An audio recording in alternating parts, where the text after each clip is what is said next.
মানসিক এবং সার্বিকভাবে রমাদান ইবাদতের জন্য আগে থেকে নিজেকে প্রস্তুত করে নিতে হবে। তৃতীয়ত, বিগত রমাদান সমূহে আমার কোন কোন কারণে ইবাদত আমল হয়নি সেই কারণগুলোকে চিহ্নিত করে এবছর যাতে সেগুলো রিপিট না হয় সেদিকটা খেয়াল করতে হবে। তাহলে সেক্ষেত্রে রমাদানের যথাযথ প্রস্তুতি গ্রহণ করা হবে।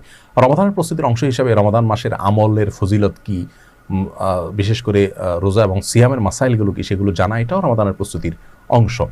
রমাদানের প্রস্তুতির অংশ হিসাবে শাবান মাস থেকে কিছু নফল সিয়াম রাখা, এটাও রমাদানের প্রস্তুতির অংশ, নিজেকে অভ্যস্ত করে তোলা সিয়ামের জন্য। সেই সাথে আগের বছরে কোনো সিয়াম থাকলে সেগুলো রেখে শেষ করা, এটাও রমাদানের প্রস্তুতির অংশ। রমাদানের প্রস্তুতির অংশ হিসেবে একটি রুটিন করা, পরিকল্পনা করা, যে আমি দিনটা কিভাবে কাটাবো। আমি একটা কোরআন কারীমকে শুরু থেকে শেষ পর্যন্ত বুঝে একবার পড়বো, তাহলে প্রতিদিন এক পারা পড়তে হলে আমার কোন টাইমটা সুবিধা হয় সেই টাইমটাকে বের করা, তা নির্ধারণ করা। ইবাদতের জন্য, দোয়ার জন্য টাইম ফিক্স করা। ইফতারের সময়টা গুরুত্বপূর্ণ, আমরা ইফতারের আয়োজনের পিছনে নষ্ট করে ফেলি, দোয়া কবুলের